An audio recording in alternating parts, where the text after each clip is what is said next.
ibabaw, no? Ano man ang relihiyon ng tao, Buddhist ka man, Hindus ka man, Kristiyano ka man, lahat tayo naniwala na mayroong God Creator. Tama hindi?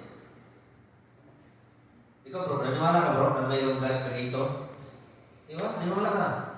Di ba sa simbahan, pagpasok natin sa simbahan, I believe in God, the Father Almighty, Creator of heaven and earth. Di ba? So, ibig sabihin, naniwala tayo sa na mayroong malilikha. Kaya kung mayroong Muslim dito, mayroong Muslim dito na magsasalita, o kayong mga Kristiyano, maniwala kayo na mayroong Creator of heaven, mayroong Diyos na tagapaglikha. So, maaaring sabihin natin, hoy, bakit ikaw ba naniwala ng tagapaglikha? Naniwala din kami. So, walang sense na maganyaya kami na maniwala kayo na mayroong God Creator. Bakit? Naniwala din kayo. Pero, tauhid ang rububiyya, lahat tayo naniniwala na mayroong God Creator of heaven and earth.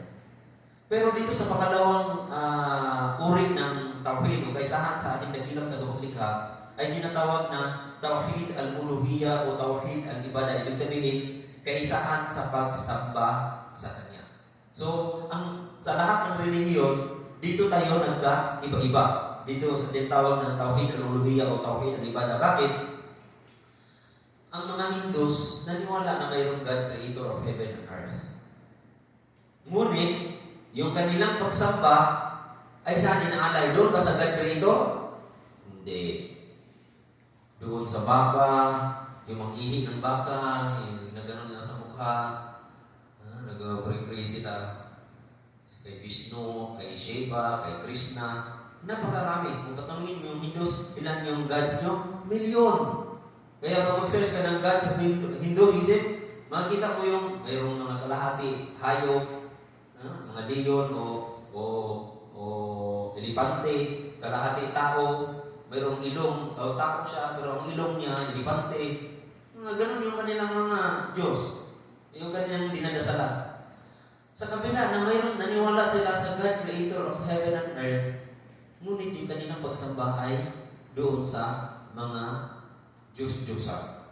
Hindi totoong Diyos. Ganon din yung mga Buddhist. Yung mga Buddhist, naniwala sila na mayroong God, Creator of heaven and earth, ngunit yung kanilang pagsamba ay doon sa kanilang mga yung Buddha o yung mga uri-uri ng mga Buddha dyan na panakarami, mga santo at sa mga santa, pati yung mga ari at mga laki at ari at babae. Makikita mo sa YouTube kung paano nila dinadasal yung may pesta sila ng ari. Parang sa atin din yung inikot-ikot sa sa kalye o sa daan, diba? May mga patron ni Virgen Maria, ni Virgen sa Halimaya, Kasakit, diba? So, ganun din. Yung Buddhist, naniwala sila na mayroong God, Creator of heaven and earth, pero yung kanilang pagsamba ay doon sa mga Diyos-Diyos. Ganun din sa Kristiyano. Especially Roman Catholic. Alam mo sa Roman Catholic, sa Bisaya, doon pa lang tayo sa Virgin, Mama Mary. Sa Islam, ay itinuturing, sa Islam, si Virgin Mary o si Maria, na ina ni Jesus Christ, ay itinuturing natin pinakadakilang babae sa sanlibutan. Huwara ng mga kababayang Muslim. Ibig sabihin, minahal natin, ginagalang natin si Virgin Mary. Ganun din sa mga Christian. Of course, ginagalang. Pero magkaiba yung ating pamamaraan. Especially Roman Catholic, naniwala tayo na mayroong God, Creator of heaven and earth. Lagi natin binabanggit niya sa simbahan. Kaya lang, yung ating mga pagsamba ay doon sa mga santo at sa mga santa. Di ba? Sa Virgin Mary pa lang, sa Bisaya, mayroon niya tawag na Virgen sa Himaya, Virgen sa Kasakit, Virgen sa Kagipay, Virgen sa marami. Virgen sa Barangay, Virgen sa Manawag, Virgen sa Immaculate Conception, Virgen sa Fatima, Virgen sa Guadalupe, Virgen sa Regla. Napakaraming Virgen. So, Virgen pa lang yan. Di ba natin nabanggit ang daming Virgen? Yung iba, mga medyo di na familiar yung words, mga galing sa mga Latin na Virgen. Mga Glorifix, mga Virgen na yung masama, ang dami. Kung sa Jesus Christ, mayroong Jesus Christ na itim, Nazareno. Jesus Christ na maputi, yung Secret Heart, nasa Baclaran. Jesus Christ na bata, si Senyor Santo Niño. Napakarami. Hindi pa natin nabanggit yung binanggit ni Duterte sa kanyang speech na mayroong San Jose, San Rafael, San Rodrigo, pati na yung pangalan niya, nabanggit pa yun. Namin ni Duterte, pati yung pangalan ko na salib pa sa santo-santo na yan. Ang daming santo. Kung research natin yan, napakarami. Sa kabila, naniniwala tayo na mayroong God, Creator of heaven and earth. Pero yung ating pagsamba ay nandun kay Birhen sa Birhen. Mga Birhen, kay Nazareno, di ba? Pag mayroong festa sa Birhen sa Guadalupe or Birhen sa Manawag, sa Facebook, makikita mo, pag magbasa ka ng comments, Birhen sa Manawag, Birhen sa Fatima, salamat sa paggabay sa pamilya. Ha? Ang Birhen ang nagbigay ng gabay sa inyo? Hindi yung tagapaglikha.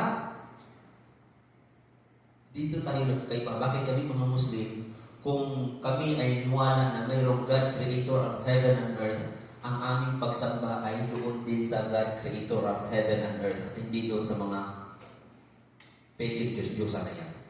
Na kung saan, kapag tayo ay mayroong itinambal sa pagsamba sa dakilang tagapaglikha na si Allah Subhanahu wa Ta'ala, ito po yung pinakamalaking kasalanan sa Islam. Shirk. Ibig sabihin, nagtatambal pa sa pagsamba kay Allah Subhanahu wa Ta'ala. Sinabi niya sa Quran, Inna syirka ladulmun azim. Sinabi niya sa Quran, ang shirk, ang pagtatambal, ang siyang pinakamalaking pag-aagrabyado sa dakilang tagapaglikha na si Allah Subhanahu wa Ta'ala. Naging mabuti ka nga sa iyong magulang, naging mabuti ka nga sa iyong kapatid, sa iyong anak, sa iyong kapwa, tao.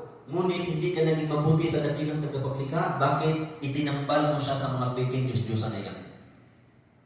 Kaya ang sentrong alak, si Allah Subhanahu wa Ta'ala, sinabi niya Allah sa Quran, sabi niya, وَلَقَدْ بَعَثْنَا فِي كُلِّ أُمَّةٍ رَسُولًا أَنِ اعْبُدُوا اللَّهَ وَاجْتَنِبُوا الطَّاغُوتَ. Sabi ni Allah, nagpadala siya ng maraming sugo at propeta sa bawat generation, sa bawat henerasyon. Halimbawa, generation ni Abraham, generation ni Moises, generation ni Noah, generation ni Jesus Christ. Di ba? Siya ay nagpadala ng propeta sa bawat generation na ang kanilang message ay anyayahan ang tao tungo sa pagsamba kay Allah at huwag sumamba sa mga peking Diyos-Diyosan na yan. Kaya kami mga Muslim, kung kami ay niniwala sa God, Creator of heaven and earth, ang aming pagsamba rin ay doon sa God, Creator of heaven and earth.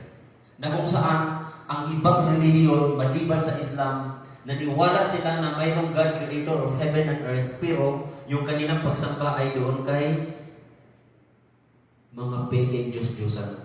Na kung saan mayroong mata, hindi nakakita, mayroong tainga, hindi nakakarinig, mayroong bibig, hindi nakapagsasalita, mayroong paa, hindi nakakalakad. Kaya kung mayroong dilubyo, di ba, may bagyo o mayroong lunok, yung baha,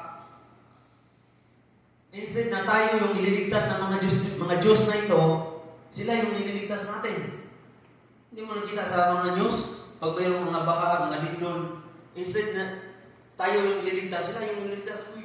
Si San Pedro. Saan na si San Pedro?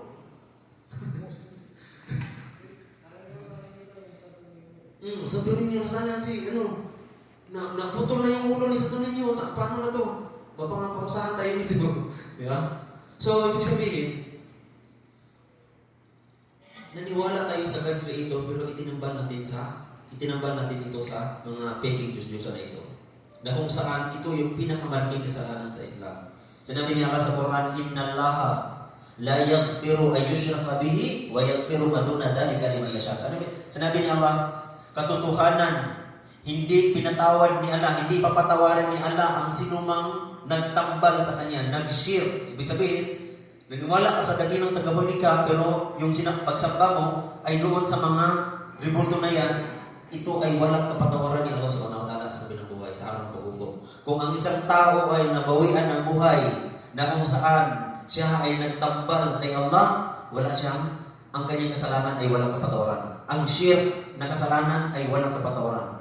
At pinapatawad ni Allah ang ibang kasalanan liban dito. Ibig sabihin, lahat ng kasalanan ay kayang papatawarin ni Allah Subhanahu wa Ta'ala maliban sa isa, ang shirk. nagnakaw ka, nang-rape ka, nakapatay ka. Sa kabilang buhay, maaaring kaparusahan ka ni Allah subhanahu wa ta'ala na ipapasok ka niya sa apoy ng impyerno ng ilang years, 100 years. Maaaring pukpukin yung ulo mo ng ilang daang taon. Pero, dahil sa kasalanan mo nang nagawa, yung mga pag-rape mo na yan, yung mga pagsuway mo kay Allah subhanahu wa ta'ala, lahat may kaparusahan bago ka makapasok sa paraiso. Ngunit, yung kasalanan mo, nadalisay mo yun, dahil naparusahan ka na, nadalisay mo na yun, ang iyong hantungan pa rin ay ang paraiso ni Allah subhanahu wa ta'ala. Hanggat hindi ka mag-share. Nakagawa ka ng kasalanan, may kapatawaran yun hanggat hindi ka nagtambal kay Allah subhanahu wa ta'ala. Ngunit, kung ikaw ay nabawian ng buhay at nag-share ka, nagtambal ka kay Allah subhanahu wa ta'ala, ang kasalanan ito ay walang kapatawaran kay Allah subhanahu wa ta'ala. Of course, ang kaparusahan ni Allah subhanahu wa ta'ala, sa kabilang buhay, ang dalawa lang pupuntahan ng tao, paraiso at saka impyerno. Ang impyerno ay para sa mga taong sumuhay sa kanyang kautusan, na utos ng lahat ng mga propeta, at ang paraiso naman ay para sa mga taong sumunod at tumatalima sa dakilang tagapaglikha na si Allah subhanahu wa ta'ala, na kung saan ang pagsunod ng tao ay naayon sa aral at turo ng mga propeta. Kaya sa Islam, mga kapatid, mga kababayan, ang pagpasok sa relihiyong Islam is napakadali. Hindi ito katulad ng ibang relihiyon. No? Kasi sa ibang relihiyon, kapag ikaw ay gustong umanib sa kanilang relihiyon, ay maraming mga seremonyas. Maring sa ibang relihiyon, sa sekta ng mga Kristiyano, maring dalhin ka sa ilog, isusog ka sa nakita mo yung Diyos. Hindi mo nakita, sub-sub kita ulit. Diba? So, may mga nakikita ko lang yan sa Facebook, diba? So, maaari kang wisik-wisikan o bubuhusan ng tubig, o marami, dadalhin sa ilog o sa dagat. Sa Islam, hindi. Ang kondisyon sa pagpasok ng Islam is dalawa lamang. Dalawa lamang ang hinihingi.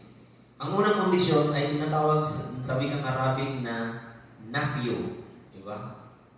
Ibig sabihin, pagtanggi. Anong tanggihan mo? Tanggihan mo lahat ng uri ng mga Diyos-Diyosan. Kapag sinabing Diyos-Diyosan, hindi totoong Diyos, katulad ng mga ribulto, mga santo, mga banal na aso, mga banal na tao. Lahat ng hindi totoong Diyos, alisin mo siya sa iyong puso, tanggihan mo siya sa iyong puso, tanggalin mo siya sa iyong puso, pasok ka sa unang kondisyon. So, ibig sabihin,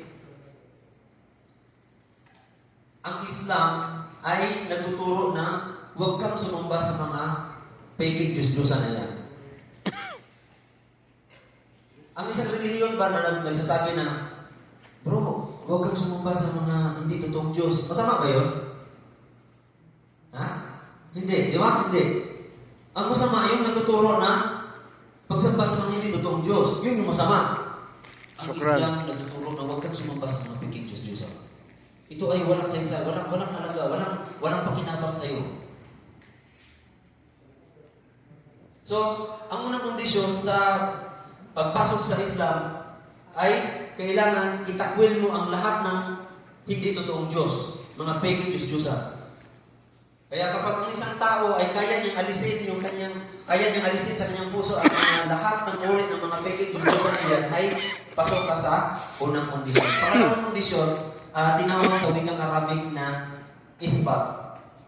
Ithbat, na ibig sabihin ay tanggapin mo lamang na mayroon lamang nag-iisang Diyos na tagapaglikha na nagbigay buhay sa ating lahat-lahat, at ito ay si Allah subhanahu wa ta'ala. Si Allah subhanahu wa ta'ala ay hindi siya nagpunta dito sa mundo at sinabi niya, ako si Allah, ako ang Diyos na tagapaglikha, sambahin niyo ako. Hindi. Nagpadala siya ng maraming propeta at sugo sa bawat generation na kung saan sila ay nagtuturo sa sangkatauhan na sambahin si Allah at huwag sumamba sa mga fake Diyos-Diyosan. Dahil ang pagsamba sa fake Diyos-Diyosan, ito yung pinakamalaking strategy. Ang Tagalog sa strategy? Ano ba ang ibang term? Syukran. Pamaraan. Ito yung pinakamalaking paraan ni Iblis, ni Shaitan, ni Satanas para iligaw ang angkan ni Adan. Subhanallah. Si Iblis o ang Shaitan ay isinumpa ni Allah Subhanahu wa Ta'ala. Kailanman hindi ka na makapasok sa paraiso. At darating sa araw ng paghuhukom, ikaw ay ilublob sa impyerno dahil sa pagsuway mo sa akin na magpatinapa kay Adan. So, ibig sabihin si Iblis ay wala ng chance. Sirado na yung pintuan ng tauba o yung pagbabalik loob. Wala ng chance si Shaitan na magbalik loob. Magdasal-dasal pa siya, wala na. Hindi na tatanggapin ni Allah Subhanahu wa Ta'ala. Sa araw ng paghuhukom, ikaw ay tao sa impyerno. Kaya sa Iblis, ang sabi niya, gagawin ko ang lahat na ang angkan ni Adan ay makakasama ko sa impyerno. Ang daming strategy ni Iblis, bumulong, gumawa ka ng masama. Gumawa ka ng kaya lang yung mga tao nagbabalik loob, napapatawad niya Allah Subhanahu wa Ta'ala. Ang pinakamalaking strategy ni Iblis na nangyari after ni Propeta Idris o bago naging propeta si Propeta Nuh, na kung saan mayroon si Propeta Idris, ano pangalan ni Idris? Enoch sa Bible. Si Propeta Idris o si Propeta Enoch sa Biblia ay tinuring sa Islam na napakasipag gumawa ng pagtuturo ng mabuti. Kaya nung nabawian si Propeta Idris, yung siya ay namatay sa langit, doon siya pinawian, mayroon siyang mga naiwan na mga tao na matutuwid na nakasunod sa aral ni Idris. Nabanggit sila sa Suratul Nuh sa Quran na ang kanilang pangalan ay si Wad, Suwa, Ya'uq, apat sila, 5. Nabanggit sa Quran. Itong mga taong ito, matuwid na tao na kung saan sila ay nakakuha ng aral ni Propeta Idris. Sila yung nagtuturo sa mga tao sa sangkatauhan ng mabuti at pagsamba kay Allah Subhanahu wa Ta'ala. Ngunit yung itong mga taong ito, yung itong matutuwid na taong ito ay nabawian na ng buhay, namatay. Kaya ang nangyayari sa mga tao, sa sobrang pamamahal nila sa mga taong ito, sa mga matutuwid na taong ito, ay nagkaroon sila ng masakit sa kanila, sa kanilang sarili na yung kanilang tagapagturo sa kanilang relihiyon ay namamatay na. At dito nagkaroon si Shaitan ng lakas. Ngayon, dito ko ililigaw ang anak ni Adan. Sabi niya, bubulong siya sa mga tao. O kayong mga tao, katawang tao, ayon sa Muharrikin sa kwento. O kayong mga tao, gumawa kayo ng rebulto. Yung mga tao, yung matutuwid na tao na iyan, para maalala nyo sila, di ba? Ang ganda ng payo ng Satanas. Ang ganda ng payo. Para maalala nyo siya, maalala mo si Yawad, si Su'a, si Ya'uq, di ba? Para maalala nyo sila yung kanilang kabutihan, yung kanilang galing sa relihiyon, sa pagbigay ng mga mabubuting gawa, mabubuting payo. Para maalala natin sila, itatayo natin sila ng rebulto. Ilalagay natin sa ating batahanan, sa mga kalsada. Ilagay natin. Nang sa ganun ay pag nakita natin yung rebultong ito, si Wad, matulungin sa mahihirap. Tayo rin ay magtutulungan, magtutulong. Ang ganda ng suggestion ni Shaitan. Kaya nangyayari, itatayo nilang mga rebulto. Sa rebulto, sa mga kanto, sa kanilang tahanan, na kung saan ang layunin ay hindi pagsamba, hindi Diyos. Bagkus, alalaanin lamang yung kanilang mga ninuno, yung kanilang kabutihan. Nang sa ganun ay magaya natin sila, magayahin natin yung kanilang mabubuting gawa. After generation naman ng mga tao, bumalik naman si Shaitan at sabi niya, o kayong mga tao, yung mga ribulto na yan, na si Wad, Suwa, si Enoch, hindi lang yan, dadaanan o titignan-tignan lamang para alalahanin yung kanilang gawa. Lagyan nyo naman ng palamuti, lagyan ng bulaklak, mga ng damit, di ba? So, ang ginawa ng mga tao, ay, ganun din. Yan din nangyayari. Hanggang sa panahon natin ngayon. Ano ba ginagawa nila ni Beren sa mga Beren? Lagyan ng mga korona-korona, sa mga Hindus din. Ang dami din ng mga dami mga korona sa kanilang mga Diyos-Diyosan, di ba? Mga palamuti. So ito yung advice ni Satanas. Ito ay ganin ni Satanas. Yung pagtayo ng mga rebulto, paglagay ng mga palamuti, lagyan ng mga bulaklak, mga linisin ng kapaligiran, at sinunod yun ng mga tao. After generation na ng mga tao, bumalik si Satan at sabi niya, yang mga rebulto na yan ay hindi lamang yan alalahanin yung kanilang gawa o palamutian, bagkus dapat yan sambahin dahil sila ay mayroong pagka-Diyos. At doon nangyari yung panahon na yun ay ang mga tao, first generation ng mga tao na nag-shirk o nagtambal kay Allah subhanahu wa ta'ala. At ipinadala si Propeta Noah na kung saan siya yung nakipagbulong o nakipagtalakayan sa mga musyrik at sa pagitan ng musyrik at yung mga tawhid, yung kaisahan kay Allah subhanahu wa ta'ala. So, ibig sabihin, si Propeta Noah, siya ang unang nakipagtalakayan sa mga sumamba sa mga Diyos-Diyosan. Pagkasunod, si Abraham, ganun din si Abraham, yung papa mismo, yung parents niya mismo ang gumawa ng naglilog ng mga rebulto. Si Jesus, si Moises, ang mga banong Israel sa kabila na niligtas ang mga banong Israel sa kamay ni Musa, ni Parao, nakatawid sila sa dagat, nakaligtas sila sa dagat. Pero ang ginawa ng banong Israel, gumawa pa rin silang rebultong baka. Di ba? Gumawa pa rin sila. Ganun kapangyarihan si Satanas para iligaw ang kanihan sa pamagitan ng mga Diyos-Diyosan na yan. Si Jesus Christ, si Propeta Muhammad, ang Makkah mayroon 360 rebulto, yung Kaaba. Sa panahon ni Prophet Muhammad sallallahu na kung saan nakipagtalakayan din siya sa mga musyrik o yung sumasamba sa mga Diyos-Diyosan na yan. So, ibig sabihin, kaya kami mga Muslim, ang pinakaminsahe namin mga Muslim sa sangkatawan, Muslim o hindi Muslim, hindi po kami naganyaya sa inyo na pumasok kayo sa Islam para magterorismo, makatay tao, o anumang mga magbinta ng DVD. Hindi yung minsahe ng Islam. Ang pinakaminsahe namin ay katulad ng minsahe ni Adan, ni Noah, ni Abraham, ni Moises, ni Solomon, ni David, ni Jesus Christ, at of course, ang huling sugo na si Muhammad sallallahu alaihi wasallam ay pagsamba kay Allah na tagapaglikha at huwag sumamba sa mga Diyos-Diyosan. Kaya ang pagpasok sa Islam, yun yung kondisyon.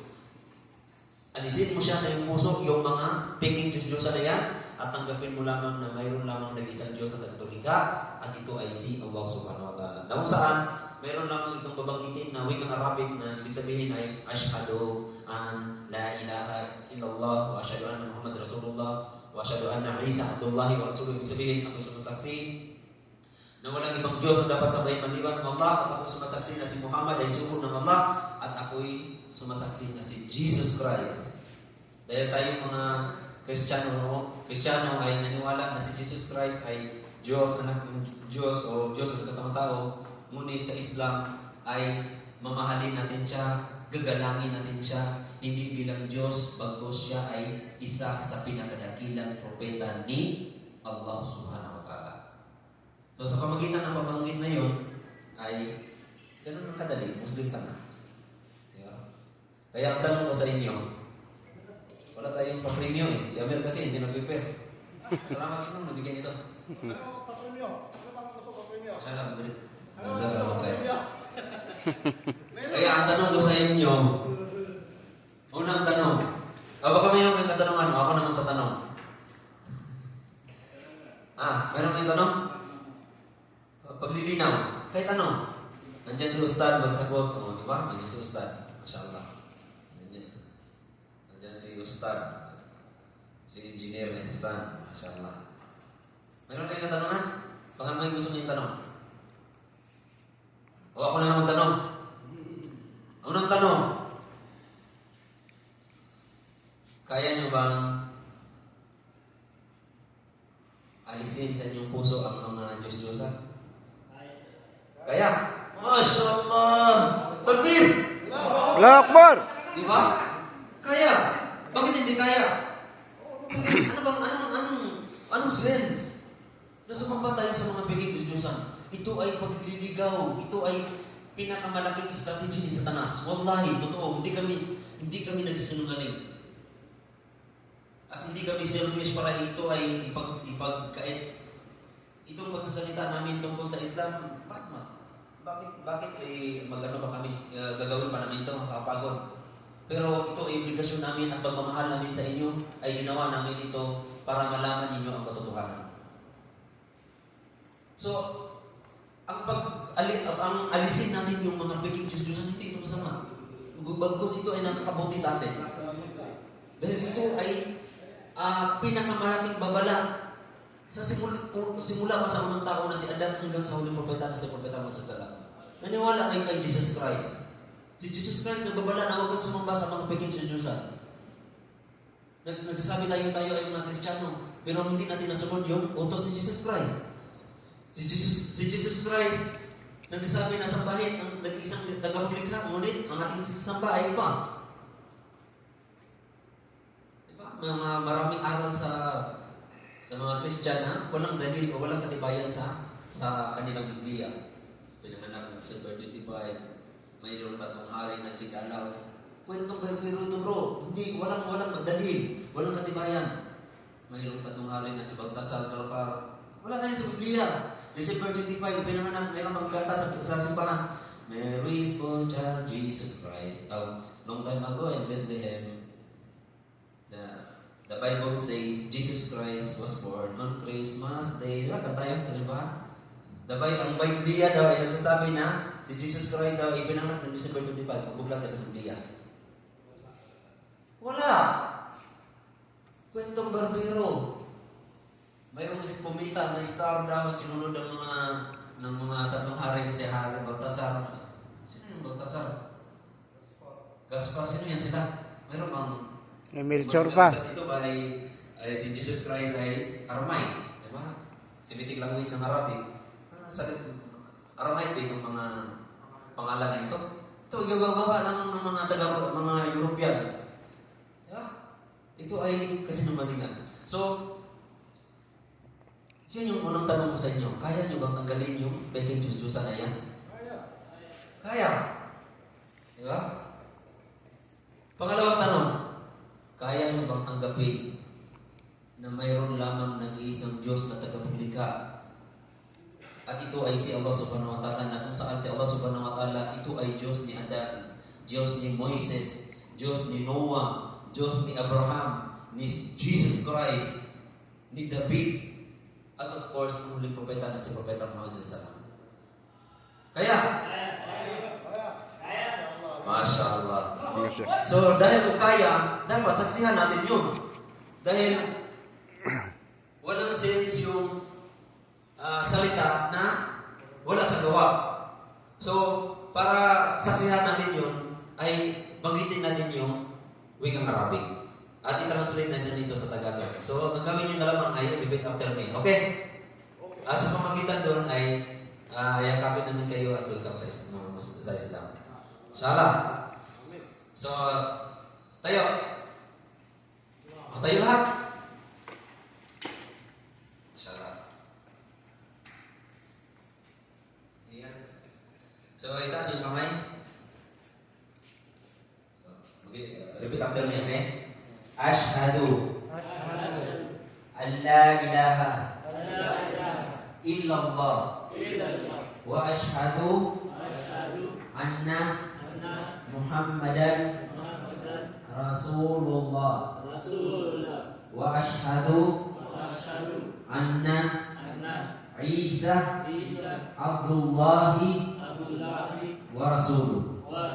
Ako ay sumasaksi na walang ibang Diyos na na dapat sambahin maliban ang Allah, at ako'y sumasaksi na si Muhammad ay sugo ng Allah, at ako'y sumasaksi na si Jesus Christ ay alipin at sugo ng Allah.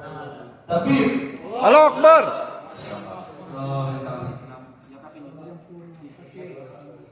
Sila. So, Welcome. So, masyaallah ay may kusina ba maya? Para dia berapa sih kung nandiyan mga budget mamaya ay hingin tayo. Pero kung wala ay sasandi pa inshallah. So, yun. So, masyaallah ay kami po ay binabati po namin kayo. So, hindi ibig sabihin na ganun na lamang at kayo ay aming pabayaan, di ba? Na kung saan ay sabi ng propeta sallallahu alaihi wasallam, sino man ang non-Muslim na pumasok sa relihiyong Islam, siya ay katulad ng isang sagbol na bagong panganak na walang bahid na kasalanan. So, itinuturing din siyang sa Islam na yung mga bagong syahada o yung bagong yakap sa Islam ay katulad ng sanggol na ibig sabihin walang alam na kailangan niya ng gabay. So, nandito po kami upang kayo ay gabayan. Nang sa ganun ay matutunan niyo o malalaman niyo ang mga aral ng Islam. May mga basic na katuruan ng pananampalataya ng Islam. So, mayroon kayong mga katanungan pa. Baka mayroon kayong gustong lilinawin. Nandito pa si Ustad. Ganito, Ustad. Bigay ka ng nasihat. May mga tanungan kayo. Anong mga tanong nyo? Mga gusto nyo lilinawin? Baboy, alat, pag-asawa.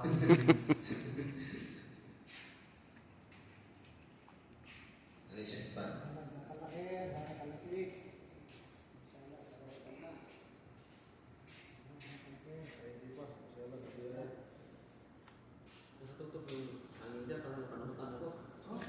Nagatutok eh. Inantok ha? Inantok. Para sa ano yun eh? Para sa laptop? Lamig dito. Yaka na. Papatay eh. Hindi naman. Yaka na. Wala pa automatic. Ay, gusto din niya, Ustad. Ay, sa na pula yang nagbe-base ng dali niya. Pwede po tayo yung dali. Bismillah, alhamdulillah, wassalatu wassalamu ala rasulillah. Dire-diretso na to. Dire-diretso. Namatay. Lumito kanina nung